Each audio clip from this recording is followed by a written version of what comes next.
नमस्ते, hello everyone. Virtual Nepali च्यानलमा तपाईहरुलाई हार्दिक स्वागत छ।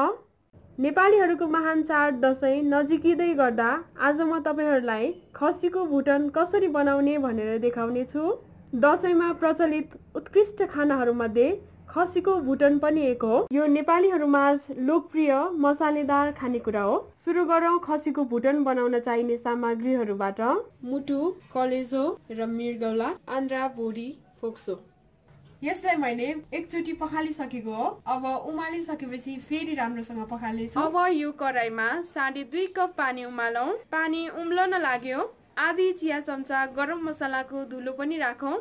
यो राख्दा आन्द्रा भुडी गनाउँदैन। अब सम्पूर्ण आन्द्रा भुडी, कलेजो, फोक्सोहरुलाई राखौं। 1 चम्चा नुन पनि राखौं। नुन हाल्नाले आन्द्रा भुडी छिट्टै उसिनिन्छ। नुन राखिसकेपछि मिडियम हिटमा 20 मिनेट छोपेर उसिनौं।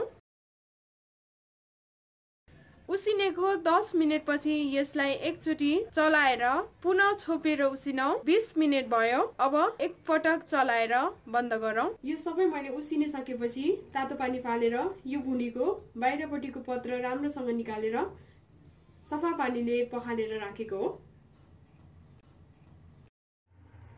अब म यो सम्पूर्ण कुराहरुलाई मसिनो गरेर काट्न जाँदैछु।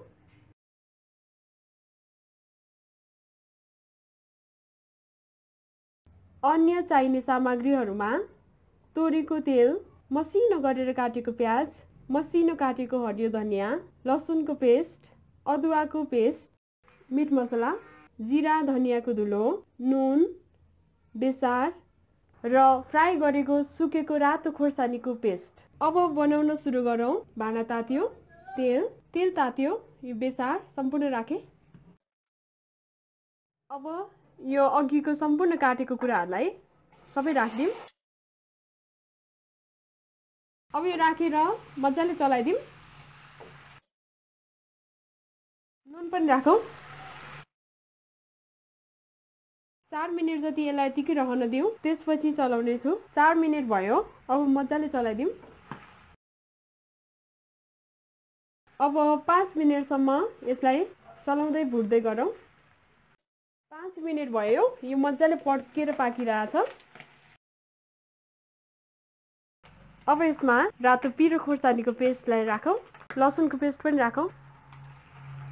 अदुवा सम्पूर्ण कुराहरुमा लाग्ने गरेर चलाऊ।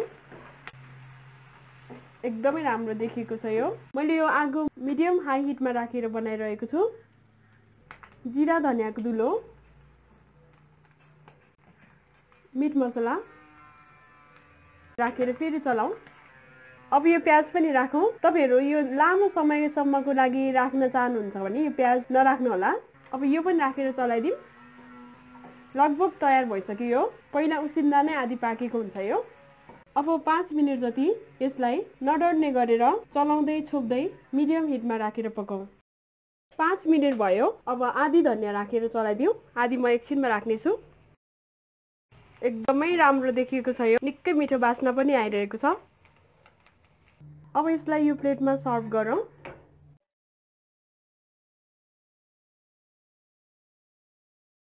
अब यो खसीको भुटन तयार भयो। यसलाई भात, चिउरा या यतिकै खान सकिन्छ। तपाईहरु पनि यो बनाउनु होला अनि कस्तो भयो कमेन्ट गर्न नबिर्सिनु होला। भिडियो हेर्नु भएकोमा धन्यवाद। लाइक, शेयर र सब्स्क्राइब गर्न नबिर्सिनु होला। अर्को नयाँ भिडियोको लागि भर्चुअल नेपाली च्यानल हेर्दै गर्नु होला। धन्यवाद।